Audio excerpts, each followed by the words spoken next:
ቢስሚላህ ራህማን ራሂም። አንድ ጥያቄ አለ። ብዙ ሰዎች ልባቸው ውስጥ ይሸከሙታል፣ ነገር ግን ለማንም አይነግሩትም።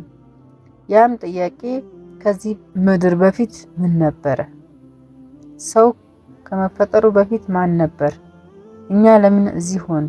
እነዚህ ጥያቄዎች በሰው ሁሉ ልብ ውስጥ አሉ። እናም ዛሬ ቁርአንና ሐዲስ ለእነዚህ ጥያቄዎች የሚነግሩንን አብረን እናያለን። ውድ ፕሮግራማችን ተከታታዮች ወደ ቻናላችን እንኳን ደህና መጣችሁ። ከምድር በፊት ጊዜ አልነበረም፣ ቦታ አልነበረም፣ ሰው አልነበረም። ነበር የሚባል ነገር ካለ አላህ ብቻ ነው። ይህንን በተመለከተ ቁርአን በሱረቱል ሐዲድ አንቀጽ 3 ላይ እንዲህ በማለት ይናገራል። እርሱ በፊትም ያለ ኋላም ቀሪ ግልጽም ስውርም ነው። እርሱም ነገርን ሁሉ አዋቂ ነው። ይህ ምን ማለት ነው? አላህ መነሻ መጀመሪያ የሚባል ነገር የለውም። ፍጻሜ የሚባል ነገር የለውም። ውጭ አለው፣ ውስጥ አለው። ሁሉም ነገር አዋቂ ነው።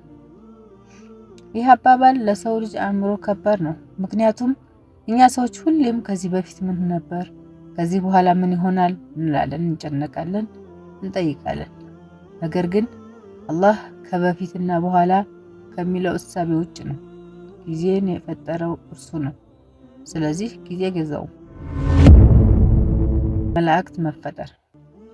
ታዲያ አላህ በመጀመሪያ ምን ፈጠረ? ትርሚዚ እንደዘገቡት ነብዩ መሐመድ ሰለላሁ ዐለይሂ ወሰለም ይህንን በተመለከተ የሚከተለውን ነግረውናል። አላህ ቀለምን ፈጠረ፣ ከዚያ ብዕርን ጻፍ አለው።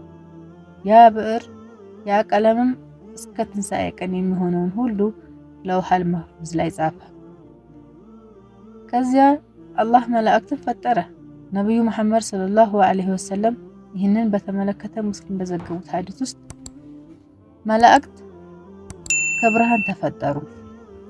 ከብርሃን ያ ብርሃን ንጹህ ነው፣ ቅዱስ ነው። መላእክት አይበሉም፣ አይጠጡም፣ አይደክሙም፣ አይተኙም። ሌትና ቀን አላህን ያወድሳሉ ሳይሰለቹ። ይህን በተመለከተ ቁርአን ሱረቱል አንቢያ አንቀጽ 20 እንዲህ ይላል፣ በሌትም በቀንም ያጠሩታል አያርፉም። የመላእክት ቁጥር ስንት ነው? መልሱ ባጭሩ አላህ ብቻ ያውቃል የሚል ነው። የጂኖች መፈጠር። ለመሆኑ ሰው ከመፈጠሩ በፊት ሌላ ፍጡር ነበርን? ይህን በተመለከተ አላህ በቁርአን ውስጥ በሱረቱር ረህማን አንቀጽ 15 እንዲህ ይላል፣ ጂንም ከእሳት ከሆነ ነበልባል ፈጠረው። ጂኖች ከእሳት ተፈጠሩ። ልክ እንደ ሰው ነፃ ፍቃድ አላቸው። በአላህ ያምናሉ ወይም ይክዳሉ፣ ይታዘዛሉ ወይም ያመጻሉ።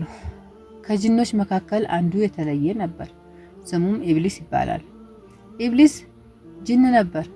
ከሁሉም የበለጠ አላህን ያመልክ ነበር። ጀነት ድረስ ይወጣ ነበር። ከመላእክት ጋርም ይቀመጥ ነበር። ሁሉም ያከብሩት ነበር። ነገር ግን ኢብሊስን ትዕቢት ወጠረው። እብሪት ልብ ውስጥ ይፈላ ጀመር። ያ ትዕቢት ቀን ይጠብቅ ነበር። ምድር ከሰው በፊት ምድር ነበረች። ባህር ነበረ፣ ተራሮች ነበሩ፣ ደን ነበረ። ሰው ግን አልነበረም። ጂኖች ምድር ላይ ይኖሩ ነበር። ነገር ግን ሰላም አልነበረም። ደም ፈሰሰ፣ ሁከት ተፈጠረ፣ ምድር ሰቀቀን ሆነች። በዚህ ጊዜ አላህ ወሰነ፣ አዲስ ፍጡር ይፈጠር፣ የበለጠ ክቡር፣ የበለጠ ኃላፊነት ያለው፣ ምድርን የሚጠብቅ፣ ምድርን የሚያስተዳድር ፍጡር ለመፍጠር አላህ ወሰነ። ያን ፍጡር አደም ነው። ምድር ዝግጁ ሆነች። መላእክት ዝግጁ ናቸው። ኢብሊስ የራስን እቅድ ይዟል። ከዚያም አላህ እኔ በምድር ላይ ኸሊፋ እፈጥራለሁ በማለት አወጀ። ቀጥሎ ምን ይሆን? አደም እንዴት ተፈጠረ? መላእክት ምን አሉ? ኢብሊስ ምን አደረገ? በክፍል 2 ይጠብቁን። ጀዛኩሙላሁ ኸይረን። ወሰላሙ አለይኩም ወራህመቱላሂ ወበረካቱሁ።